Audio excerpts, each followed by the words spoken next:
10 years into our marriage, Samuel cheated on me. He brought his mistress's 2 children to me, saying they needed a father and that those children were pitiful. Our daughter begged him to stay, but he remained unmoved. I didn't cling to him. I took my daughter and left, afraid she might suffer, and I never remarried. Years later, my daughter met a wonderful man. My granddaughter was lovely too, and I spent my days caring for her, living a contented life. On my 60th birthday, my daughter and son-in-law told me they were too busy with work, and my granddaughter had a last-minute tutoring session, so they would celebrate my birthday the next day. But that very night, I came across a local video on social media. In a luxurious hotel room, there they were, my daughter, her husband, Samuel, and those 2 children. 6 people gathered together, singing a birthday song to Samuel's mistress. My daughter even called her Monica Mom. Chapter 1. My daughter said we had to celebrate my 60th birthday in a big way. I told her not to go overboard. She insisted, saying that she had seen all my hard work over the years, and that the celebration must be grand. My heart warmed. I felt so touched. These years, I raised my daughter alone, watched her grow up, then watched her get married and have her own child. My son-in-law was very filial, treating me like his own mother. My granddaughter was adorable too, always sweetly calling me grandma. I was happy. The pain of Samuel's betrayal was slowly healed by the love of my family. So when my daughter mentioned having a big birthday celebration, I was genuinely moved. I looked forward to my 60th birthday. When you get older, you like having a lively atmosphere. You crave the warmth of family around you. That's what gives life meaning. So on that day, I woke up early. I tidied myself up, sent my granddaughter Sophia off to school, and left breakfast on the table for my daughter and son-in-law before they both left for work. My daughter said she and her husband would handle some work in the morning and come home early to celebrate my birthday. I stayed at home, cleaning the house and waiting for them. I waited a long time, well past the time they said they would be back. But my daughter still hadn't returned, worried that something had happened. I was just about to call her when my phone rang. Mom, something urgent came up at work for both Eric and me. It was sudden, and we couldn't take leave. We probably can't celebrate your birthday today. There was deep guilt in her voice. I felt a pang of disappointment, but their careers were important, so I tried to steady my emotions. I told her, it's okay. Work comes first. You focus on your jobs. I'll pick up Sophia later. Right. I hadn't even finished speaking when my daughter suddenly spoke, interrupting me. Mom, it's your birthday today, so take a break from everything. As for Sophia, my friend happens to be passing by the school this afternoon, and she'll pick Sophia up and bring her to my office. You should just relax at home. Thinking about my daughter's demanding job and how young Sophia still is, I couldn't help but speak up. Maybe I should pick her up instead. You're so busy, and this little girl is at the age when she's quite a handful. She might disturb your work. Hearing what I said, my daughter seemed anxious, and her voice got noticeably louder. Oh, come on. My friend's on her way anyway. Mom, don't worry and just rest at home. I'll take care of Sophia. I have another meeting soon, so I need to go. Before I could say another word, she quickly hung up the phone, giving me no chance to respond. I listened to the beeping tone on the other end and sighed. My daughter has been working so hard, and she's lost quite a bit of weight recently. So I went back into the kitchen, planning to make a nourishing chicken stew for her and my son-in-law. The old hen would need a long time to stew, and since I had finished all the house chores, I sat on the sofa, took out my phone, and decided to rest for a while. At my age, I like to pass time by watching videos. I opened the video recommendation page and swiped through several, but none caught my interest. Just as I was about to close it, I accidentally clicked on the local section. With just one glance, I recognized the back of the woman in the thumbnail. It was my daughter Zoe. Chapter 2. The video was posted half an hour ago. I clicked on it without hesitation. The scene seemed to be a private room in a hotel. My daughter was standing by the table, with my son-in-law holding Sophia. All 3 of them were smiling. Zoe turned her head slightly, and the camera shifted to the side. And then, I saw Samuel. If you asked me who I hated most in my life, without a doubt, it would be Samuel. We were in love when we were young, and I thought we'd be happy together for a lifetime, until the 10th year of our marriage, when his first love's husband died in an accident, leaving her and their 2 young children alone. At first, he helped them in secret, without telling me. When I found out, we had a huge fight, and he yelled at me with a red face, saying I was heartless. Later, he held his first love's 2 children in his arms and handed me the divorce papers. He said, Joel and Helen are too young, they can't grow up without a father, so he wanted to divorce me, get back with his first love, and be a father to those 2 children. When he said those words, our daughter Zoe clung to his leg, crying uncontrollably, begging her father not to leave. But Samuel, he turned away and walked out without hesitation. I didn't bother to fight further. I demanded most of his assets, then took my daughter and left. I changed my daughter's last name to mine, fearing that a stepfather might mistreat her. I never remarried. I focused entirely on raising her, watching her grow up, go to college, fall in love, get married, and then give birth to little Sophia. And through all of this, Samuel never showed up. Occasionally, I heard that he and his first love never had more children, raising those 2 kids as their own, devoted and hardworking. Zoe once told me that she hated Samuel just like I did. I thought that, having memories of our divorce, she would remember my pain and avoid them like a plague, but I never imagined that they would still be in contact in secret. Not only that, I watched the video where Zoe and Samuel stood together. They were talking quietly, without a trace of hatred. They even led the birthday song. My son-in-law and Sophia clapped along, and those 2 children, now grown up, joined in singing as well. The woman they all surrounded was Samuel's first love, Monica. She was still as charming as ever, wearing a beautiful dress, standing there like a little princess, the center of attention. Monica and I share the same birthday. Even more ridiculous, my daughter, whom I cherished as my life, after finishing the birthday song, walked up to Monica, reached out to hug her, and called her Mom. Chapter 3. I threw my phone to the ground, and the video continued playing in a loop. My chest hurt, but even more than that, I was filled with disbelief, desperately trying to find an excuse for myself. The daughter who had been by my side through everything had witnessed her father's cold-heartedness and seen how Monica pretended to be an innocent damsel, saying sorry while stepping into our lives and destroying our once complete family. So how could she call that woman Mom? I couldn't believe it. I sat on the sofa for a long time, until the unpleasant smell from the kitchen reached me. The chicken soup had boiled dry. I hurriedly turned off the stove, and in my distressed state, I reached for the pot with my bare hand, burning a large patch of my fingers. I was just about to treat the burn. Suddenly, the doorbell rang, and when I opened the door, I saw the delivery man holding a cake. The cake was the one I ordered for myself. A small one. As one grows older, it's easy to feel sentimental. So after getting off the phone with Zoe, I had ordered a small cake online. A 1-person celebration. Still a celebration nonetheless. I placed the cake on the coffee table and put a few candles on it. With my hands clasped together, I closed my eyes to make a wish. I had already decided on my wish a long time ago.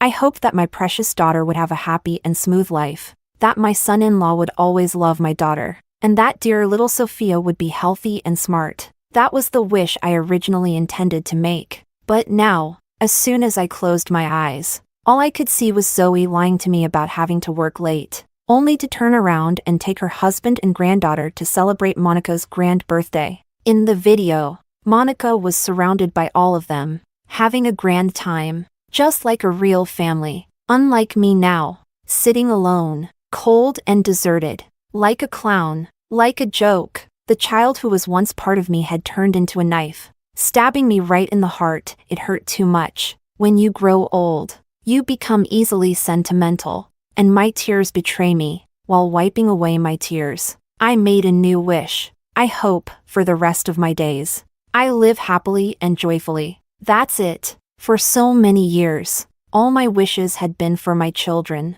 never for myself. But now, thinking about it, it really wasn't worth it. I took 2 bites of the cake, It was greasy and didn't taste good at all. I checked the time again. It was now 11 o'clock at night. Normally at this hour, I would have finished all the housework, put Sophia to bed, and gone to my room to sleep. But tonight, I couldn't fall asleep. The next moment, there was noise at the door. Zoe tiptoed in but stopped at the entryway when she saw me sitting in the living room. She froze for a moment, looking somewhat flustered. My son-in-law and Sophia followed behind her, still chatting away about the birthday celebration until they saw me, and both fell silent at once. Sophia pretended as if nothing had happened. She blinked her innocent big eyes, held out her arms to me, saying she missed Grandma and wanted a hug. Looking at Sophia running towards me, I didn't pick her up as I used to do so lovingly. From the moment she was born, I had poured my heart and soul into caring for her, just like I did for Zoe. My son-in-law has no parents, and both he and Zoe work long hours. The cost of living in this big city is high, so I had always taken care of Sophia to give my daughter and son-in-law peace of mind, allowing them to work without worries. But this little one, just like her mother, betrayed me too. As Zoe approached,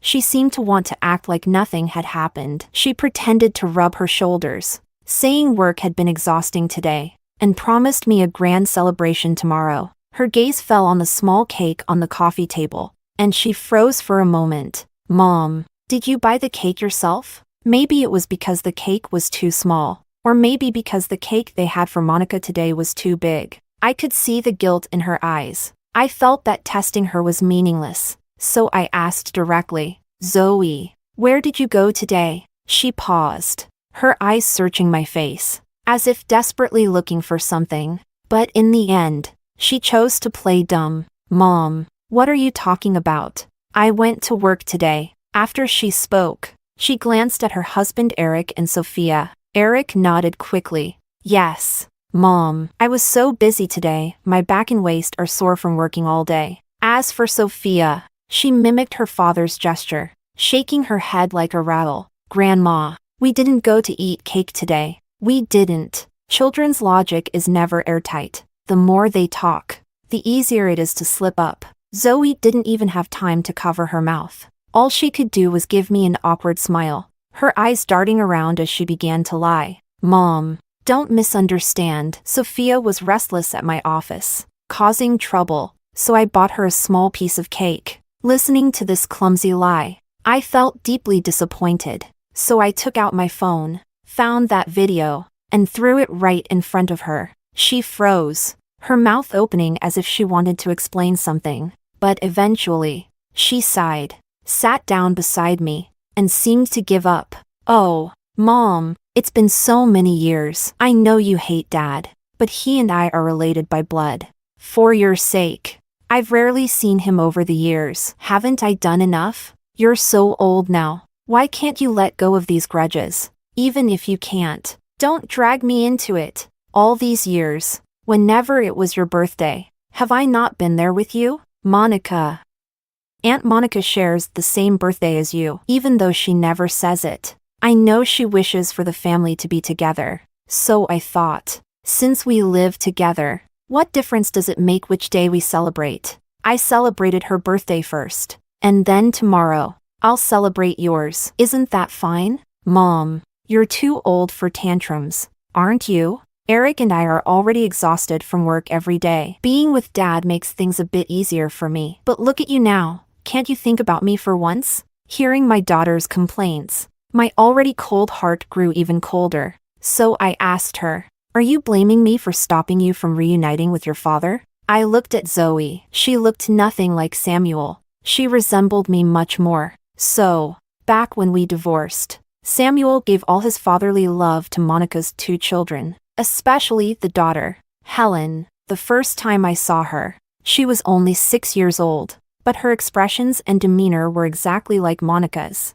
That's why Samuel loved her the most. Back then, Zoe cried hysterically, curling up in my arms, asking me over and over again, Mom, why doesn't Dad want me? Why does he want to be someone else's dad? Doesn't he love me anymore? At that time, seeing her cry felt like my heart was shattering. My child, whom I carried for 9 months, had to face such an irresponsible father. It was too sad. But now, looking back, all of it seems like a joke. Zoe listened to my words and, seemingly unaware of the change in my tone, began to act spoiled as she usually did. Mom, that's not what I meant. But think about it, Dad is getting old now. No matter what, I still have half of his blood in me, no matter how much resentment there was. So many years have passed. Shouldn't it fade away? And Monica, Mom, no. Aunt Monica, she is actually a good person. Back then, she took Dad away because she was worried that Joel and Helen wouldn't have a father. But later,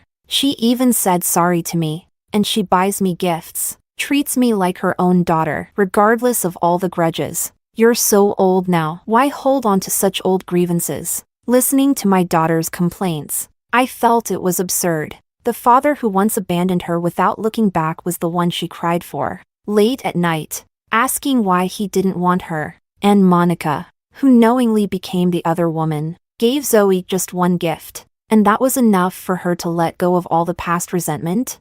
So, I shook off her hand directly. Zoe, so in your opinion, my not forgiving Samuel and Monica means I'm just being unreasonable? My daughter nodded, as if it was only natural. Of course! I was so young back then, and I've forgotten all the hatred. Now, when I close my eyes, all I can remember are the good times with Dad when I was little. Those were happy times. So, Mom, I hope you can forget too. Let's be a family again, like we used to be. Aunt Monica is really nice. Maybe you could even be sis. Ah. Before she could finish speaking, I slapped her across the face. She screamed and quickly stood up, covering her face as she shouted at me. Mom, why did you hit me for no reason? With your terrible temper. No wonder Dad prefers gentle and quiet Monica. After saying that, she ran into her room crying, and my son-in-law and Sophia hurriedly followed to comfort her. The door wasn't closed,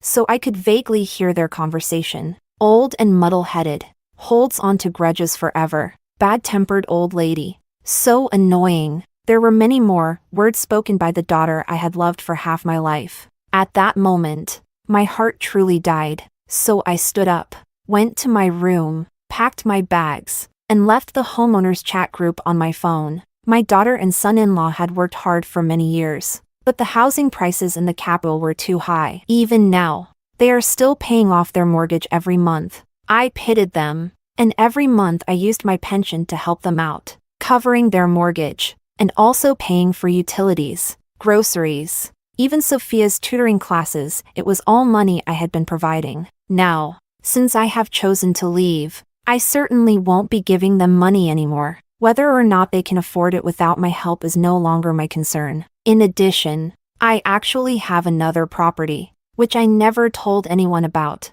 not even Zoe. I bought it to guard against my son-in-law, fearing he might turn out like Samuel, so I kept the property in my name, planning to transfer it to my daughter after I passed. Now, it seems there's no need, and that property will be my future home. With my generous pension every month, I can actually live quite well on my own. When I left my room, Zoe was still crying, and the cake was still on the coffee table. Everything was a mess, so I dragged my suitcase, without any hesitation, and left. Chapter 4. By the time I settled in, it was already 3 in the morning. After taking a shower, I lay down in bed. When I checked my phone, there were no missed calls, no unread messages. After all, she was a daughter I had raised for more than 20 years. In the end, it still hurt a little, but maybe that's good. It makes it easier to let go, and I won't convince myself to go back.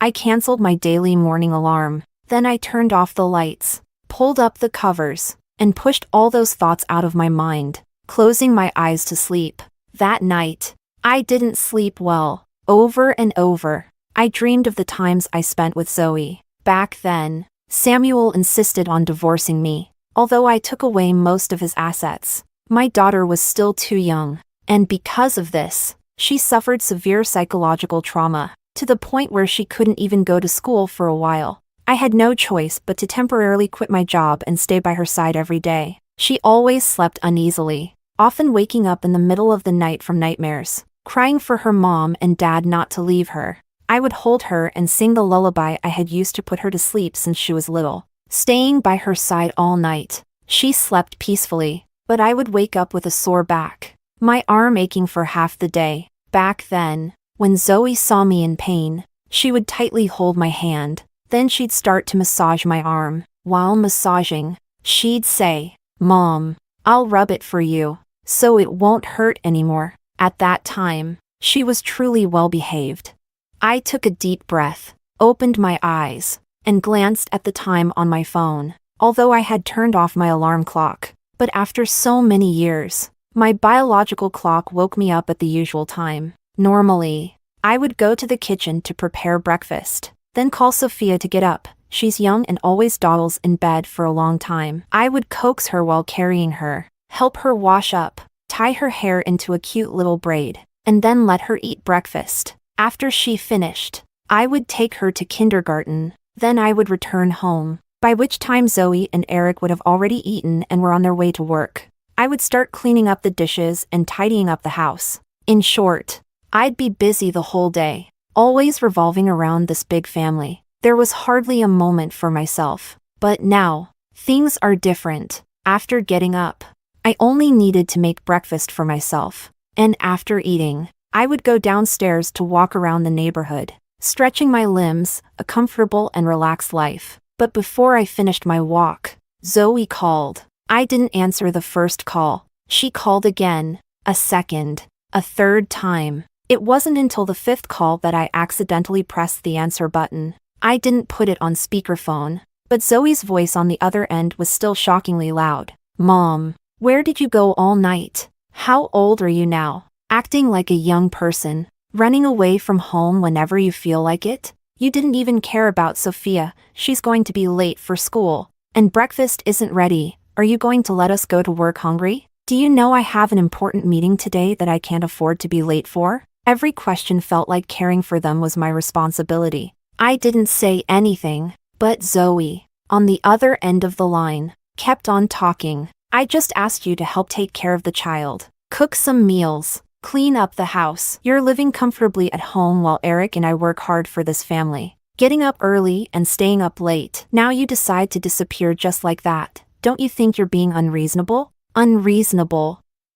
I couldn't help but smile bitterly. This is the child who shares my blood. I devoted my whole life to her. And yet, she seems to never see my hardships, always assuming it's all as it should be. If it were yesterday, perhaps I would still feel sad, reluctant to let go of these years we spent depending on each other. But from now on, I am truly disappointed in her. "Zoe, although I lived in your home, your mortgage and all other expenses were paid with my money. I worked hard taking care of this family. And if you think that's living comfortably, then from now on, it's up to you to handle everything. As for me, since you don't want me as your mom, I don't need you as my daughter anymore either." After saying that, I hung up directly, not bothering with her anymore, but it still affected my mood somewhat. So I went upstairs, changed my clothes, and decided to go to the mall. For all these years, I revolved around Zoe and her husband and daughter.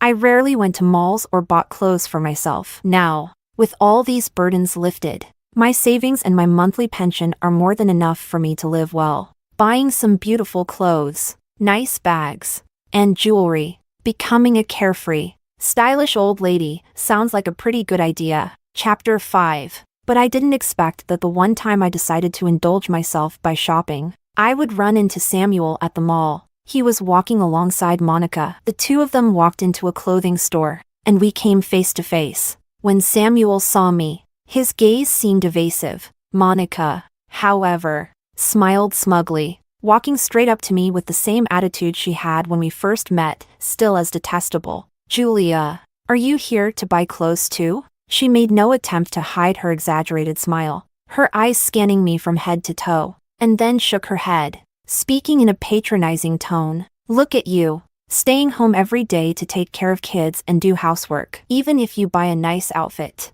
when do you have time to wear it? Or, perhaps, have you set your eyes on some old man recently and planned to dress up and catch his attention?" People are naturally drawn to gossip. Her voice was loud enough that many of the other customers in the store couldn't help but look over. For this woman, now the old mistress. I had no intention of being polite. As more and more eyes turned to us, I exclaimed, "How could I compare to you? Back then, your husband had just died, and you threw yourself into my husband's arms with 2 children in tow. With skills like yours, I could never learn." Even after all these years, people present, who had lived through life's ups and downs, had enough experience to understand the deeper meaning, even if it wasn't spelled out clearly. A customer who had just entered the store exclaimed, "Oh, so she's the old mistress." Upon hearing this, Monica's face turned bright red. Samuel immediately stepped forward, wanting to scold me. "Julia, don't go too far." I laughed. I turned to the customer, pointing at Samuel. "There, that's the man who was seduced back then. He said those kids didn't have a father, so he abandoned his own daughter to be their dad. To this day, those children don't even take his surname, and he doesn't care. Isn't he just so noble?" Those 2 children still only call Samuel uncle, and that has always been a sore spot for Samuel. Now that I had laid it all out openly, his face turned an even darker shade of blue, but he couldn't do anything because everything I said was true. Leaving him glaring at me angrily, the crowd's laughter grew louder, calling him a fool. Monica, too, was furious. Unable to out-argue me, she pulled Samuel, preparing to leave. But, as fate would have it, it was right at that time when Zoe came into the mall after work and happened to run into Monica. "Monica, Mom, what's wrong?" Zoe, seeing her upset expression, immediately asked anxiously. Monica had been furious a moment ago, but seeing Zoe by her side now, she instantly straightened up, then turned to look at me. "Your mom is still angry at me. It's my fault. I shouldn't have let you come celebrate my birthday." While speaking, Monica lowered her head, looking utterly wronged. Zoe raised her eyes to look at me. Perhaps she was still holding on to her anger from this morning, for she didn't hesitate to hold Monica's hand and march up to me. Her words sharp. "Mom, is it really necessary to keep throwing tantrums? Just look at Monica, Mom. She's kind and gentle. You throw tantrums for everything. Any man would know who to choose. What a wonderful daughter I've raised." That knife aimed straight at my heart. So, I raised my hand and slapped her hard across the face. The child who was once part of me should never have turned into a knife stabbing me in the heart. It's all just too ironic. "Mom, you hit me again?" She covered her face, looking shocked. I looked at her coldly. The heart that once ached for her now turned slowly towards anger, and then slowly became calm, a deep, cold calm that comes after the ultimate disappointment, making the Zoe before me feel like a stranger. This stranger is not my daughter, and I do not want her. So, I simply reached out and pushed her, shoving her towards Monica and Samuel. "If you like them more, then call them Mom and Dad from now on. I'm not lucky enough to be your mother, nor do I want to be anymore." She seemed amused by my words. As if my reaction made her laugh, she immediately grabbed Monica's arm, seemingly intent on provoking me, and said loudly, "If you don't want to be my mom, then fine. I don't need a mom like you. So unstable and emotional. Monica, Mom is so great. I'm going to have dinner with them today, and we're going to be one big happy family. Unlike you, who keeps dwelling on those old, pointless grudges, complaining day after day." Her actions were so exaggerated that her ID card fell out of her pocket onto the ground. Hearing the noise, I instinctively looked down. The card had fallen face down. The photo must have been recently taken.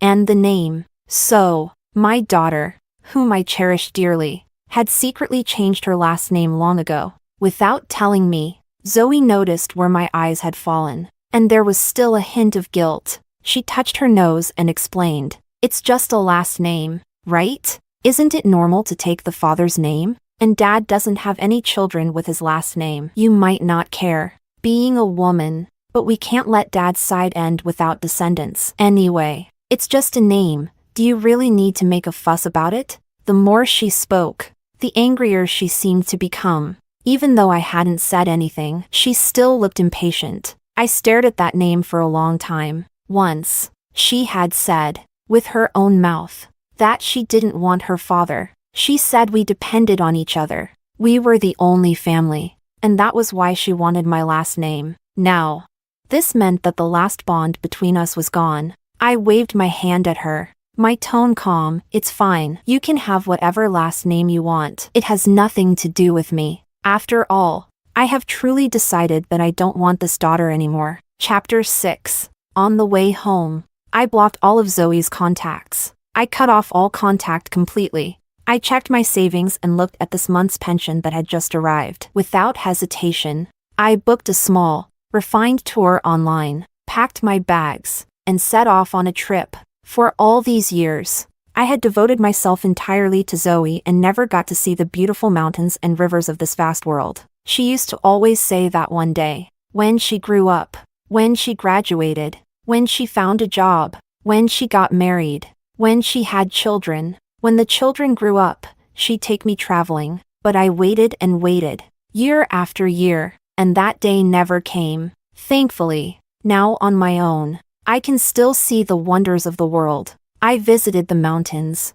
and then the sea, enjoying conversations with others in the tour group. One of them, I called her Sister Miranda. Sister Miranda, like me, had devoted her entire life to her family, and her greatest wish was for her husband and children to take her out to see the world. But this simple wish of hers was met with scolding. They said she was being immature. They told her that, being old, she should just stay at home quietly looking after the kids, and not think about gallivanting around, saying it was shameful at her age. So she got hurt. She took her savings, blocked everyone from her family, and went on a spontaneous journey. We shared a similar outlook, having gone through similar experiences, so we had a great time together throughout the trip. In fact, before parting, we exchanged contact information and agreed on our next travel plan. But, as there are joys, there are also troubles. In our tour group, there was an old man who was a year older than me. His wife had passed away years ago from illness, and his children were all grown with several grandchildren, and he lived quite a cheerful life. However, he said that without a woman at home, there was always a sense of loneliness. When he found out I had been divorced for years, his eyes brightened, and he said he'd be willing to settle down with me, to live together. I wasn't interested and didn't want to pay him any mind. Yet, he followed me all the way to my doorstep, dragging my suitcase back home, not even having unpacked yet. I saw him standing at my door holding a large bouquet of red roses. Julia, look, we're about the same age, you're divorced, and I don't have a wife. How about we just live together? I really like you, and I'll hand over all my savings to you. I won't ask for much. My sons and daughters will take care of the grandkids. You'll just need to take care of me, do some laundry, cook, and join me for walks now and then. If my kids are busy, you can help look after the grandkids. It's quite easy. Listening to his words, I took a deep breath. If I were 20 years younger, I'd have grabbed a mop and swung it at his head. But now that I'm older, I'm afraid I'd throw out my back before I even lifted the mop. So I simply called security to have him thrown out. Julia, why are you being so heartless? Don't you like me? Even though I'm in my 60s now, I'm still a handsome old man. You'd have some status taking me out. You've been without a companion for so many years. Aren't you lonely? As the security guard escorted him out, he struggled and kept talking. I had finally had enough and swung the trash bag I was holding at him. The commotion was so loud that Zoe, who had just entered the community, spotted me immediately. Mom, what are you doing here? She asked, quickly walking towards me. I had just returned from a 3-month vacation, feeling relaxed and having gained a few pounds. Unlike her, who looked haggard, clearly having lost weight. I didn't say anything. She came up to me, looked at the old man still struggling nearby, and seemed to realize something. She pointed at me right away. Mom, how old are you? And you're still thinking about finding a companion? Don't you have any shame? Her eyes were full of condemnation, and she looked furious. Then she started hitting the old man with her bag, telling him to get lost. While hitting him, she yelled, Mom, are you out of your mind? At your age, if an old man is interested in you, it's probably just for your money. And here you are, foolishly falling for it. After driving the old man away, She looked back at me and pointed at the community behind me. What now? You refused to answer my calls all this time. And now you're renting a place here, living your life in style? She seemed to have realized something, clearly unhappy. Then she said, you're living carefree, doing nothing, while I'm at home, struggling with work and raising a child at the same time. I'm overwhelmed. And all you do is make things harder for me. You won't take care of the child. You won't do the housework. And you go off enjoying yourself, messing around with some old man. You're really such a great mom. The sarcasm in her words was all too clear. I looked at her, my gaze cold. I told you last time, if you like Monica more, then go be her daughter from now on. As for me,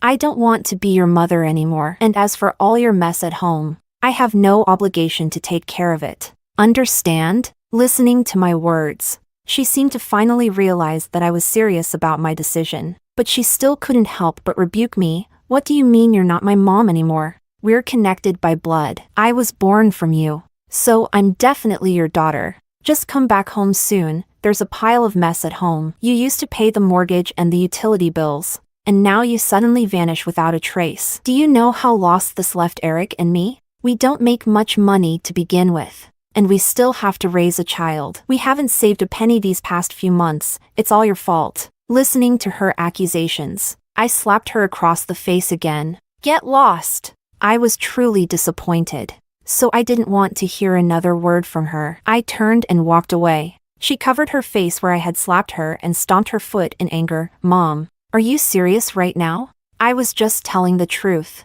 and you hit me for it. No wonder Dad didn't want you back then. That remark made me stop in my tracks. I turned around, and she looked at me, her eyebrows raised as if expecting me to soften. I threw the other bag of garbage, the one I hadn't thrown yet, right at her head. Zoe. Back then, when Samuel wanted to divorce me, it was because he was blind, because he was a scumbag. Between him and me, it was just a piece of paper, and once it was torn, there was nothing left. But you're different. You're connected to him by blood, and he still chose to abandon you for children who weren't even related to him. Deep down, you know who the real fool is. Maybe I never thought this day would come when my own flesh and blood would be stabbing each other. But if we must, then so be it. She may have been my flesh and blood, but I think of it as rotten flesh now. Cutting it out is the only way to heal. No one would cling to rotten flesh because it's not worth it. Zoe is not worth it. I turned away again, and her face turned red with anger. She was about to say something else, but suddenly her phone rang. She answered it, then shouted in shock, "What? The house is on fire?" She immediately turned and ran back. The woman who came with her also ran out, shouting as she went, "Miss, are we still seeing the house today?" Chapter 7. Eric's parents passed away when he was young, so after he and Zoe got married and had a child, I moved in with them. I took care of the child and also took care of their lives, so I had lived in that community for many years and knew quite a few people. Especially Lily, she was the one who loved gossip the most in the community. Whenever something new happened in the neighborhood, she was always the first to know and would share it with us, her old friends. Like this time, when Zoe's house caught fire, within half an hour, Lily called me via video. We had always gotten along well. Even after I moved out, she would often check in, telling me not to hesitate to ask if I needed any help, so I wouldn't ignore her video call. As soon as I picked up, I saw her excited face. The video aimed at Zoe's apartment window. "Julia, your ungrateful daughter, bad luck's caught up with her." She chuckled, then began to tell me everything that had happened over the past few months. Back then, I went on my tour. Zoe couldn't find me and was still furious after being slapped several times by me, so she kept in contact with Monica. Monica's 2 children still hadn't gotten married. Joel was a troublemaker, never liked studying and now didn't like working, lounging around the house all day. As for Helen, she didn't want to work either, always dreaming of marrying a rich man. When Monica saw that Zoe had bought a large house, even though it was still under mortgage, their family circumstances were already quite good, so she decided to send her 2 children to Zoe. She said it was because, as a family, they should spend more time together. Monica's children didn't hold back every other day. They'd show up at Zoe's house, always arriving empty-handed and leaving with a bunch of things. Joel even invited a group of friends over to throw a party. The place was a mess, filled with smoke and chaos. Eric was furious. He had a big fight with Zoe, but Joel continued his behavior without caring. This time, Joel quietly brought people over again. They drank heavily, and one of them, while lying on the couch smoking, kicked over a half-empty bottle of liquor. The cigarette ash ignited the couch, and with the spilled alcohol on the floor, the fire quickly spread. Eric came home just in time to see thick smoke pouring out of the window. Joel barely managed to run downstairs, and when he saw Eric, who had just gotten home from work, the first thing he did was curse at him. He blamed the poor quality of the house for nearly killing him and demanded compensation. Eric was enraged and started fighting him on the spot, and even with a bunch of people trying to pull them apart, they couldn't be stopped. When Zoe returned, Joel and Eric suddenly stopped fighting, and both turned their anger on Zoe, cursing her furiously. In short, after the chaos, the house was uninhabitable for the foreseeable future. Zoe originally planned to stay at Samuel's place for a while, but he outright said there was no room for them and told them to go stay in a hotel, not giving them even a shred of consideration. A group of people sat under the apartment building, munching on sunflower seeds and watching the drama unfold. Lily aimed her camera right at them, giving me a live broadcast. At the end, Lily said to me, "Bad people meet their match eventually. Don't soften up.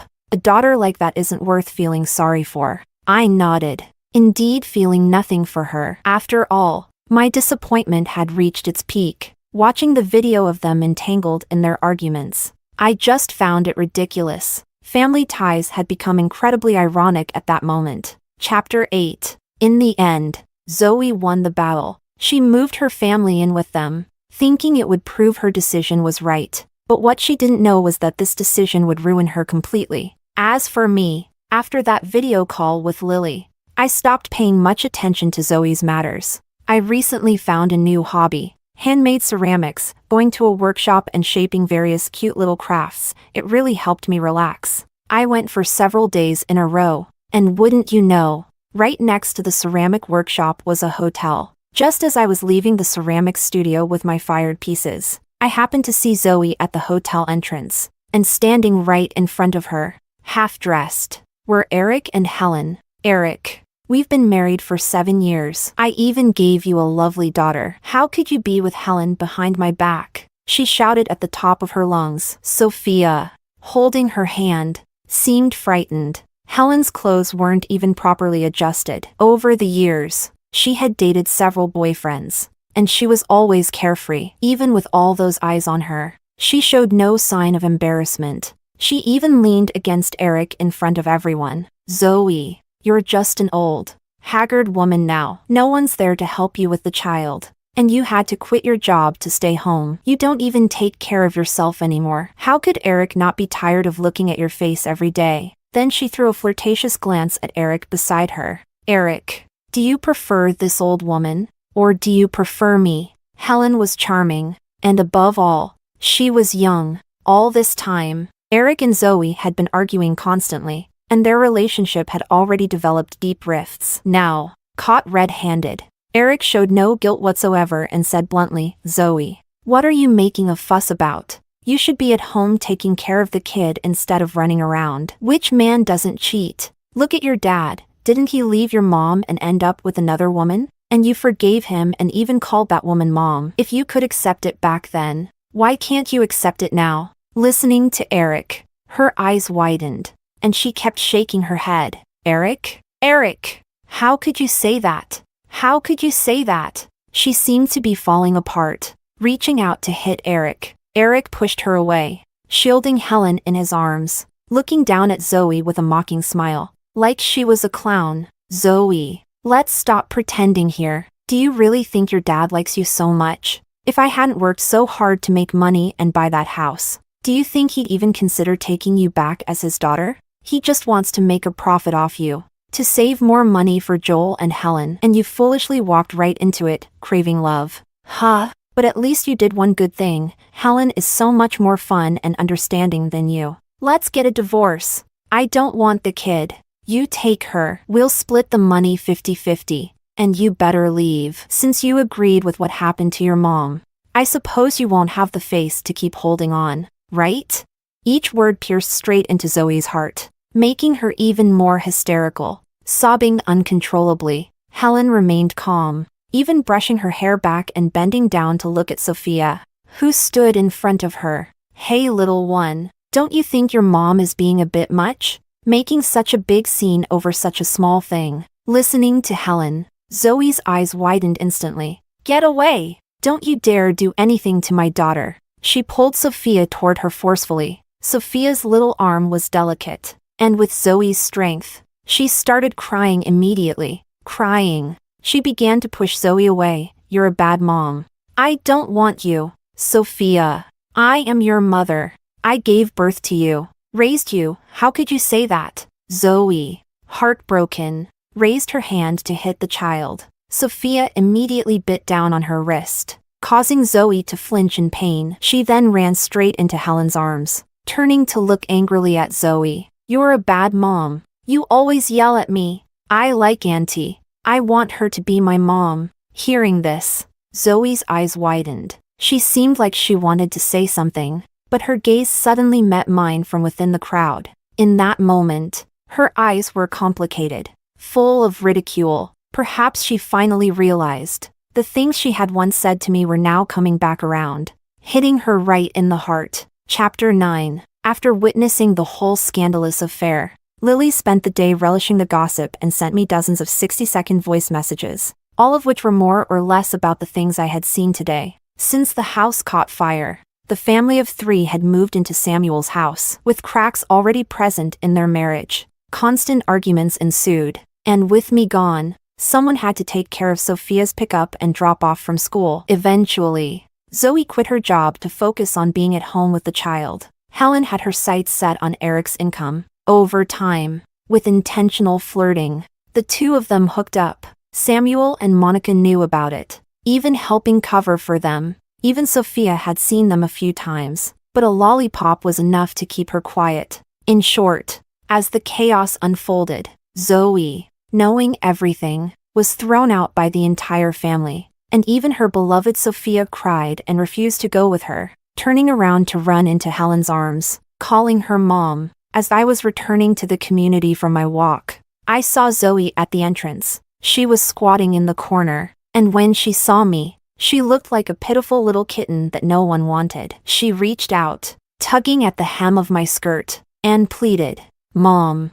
I was wrong. Can you forgive me? I looked at her, my daughter, who in some sense was closest to me. If it were before, I would have felt heartbroken, and then, without hesitation, taken a knife to Samuel's house. Even if it cost me my life, I would have avenged my daughter. But everything that had happened before had already made me realize that perhaps this ending was her own karma. So as I watched her tears fall, I truly felt nothing. It was as if a stranger was shedding a couple of worthless tears, trying to use this display to make me forgive her, to move back into my home, to return to how things were, where she didn't lift a finger, and I treated her like my precious darling. But why should I?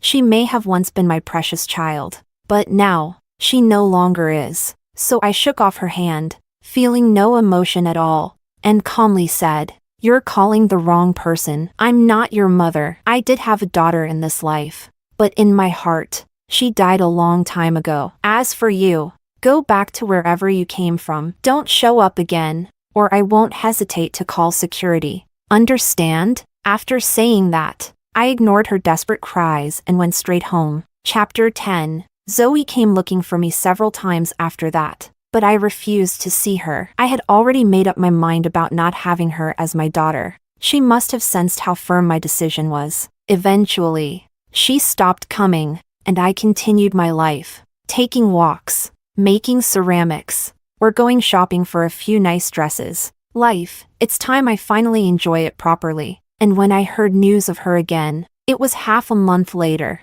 Zoe had suffered a lot as a child. She had always been somewhat mentally fragile. Back then, I had stayed with her day in and day out until she became cheerful and lively again. Now, She had been abandoned by everyone, even her beloved daughter didn't want her anymore. Under the pretext of giving up everything, she gathered the whole family together, saying it was for one last reunion meal. After the meal, she said she'd leave alone for another city, never to return. And that meal, she prepared herself. And the ambulance, it came that night. Zoe bought a lot of rat poison, paraquat, and various kinds of toxic substances that she could buy on the market. She mixed it all together and put it in the dishes. And while everyone was suffering from the poisoning, she sealed the doors and windows and turned on the gas. By the time they were found, everyone was foaming at the mouth, unconscious on the floor, with all the toxins mixed together. Even if they hadn't eaten much, it was too late when they were discovered. Not a single one of them survived to see the next day.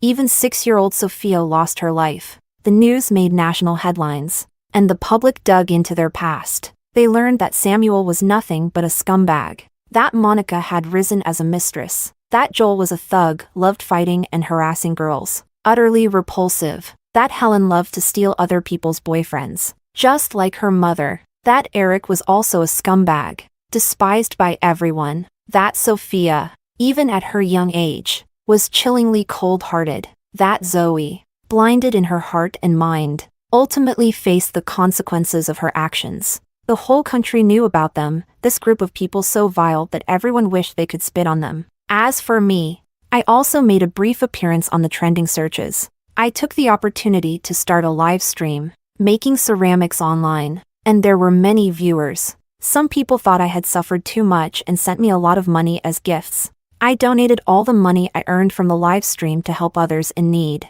As for myself, from then on, I had no attachments, free from any burdens, living a carefree and happy life.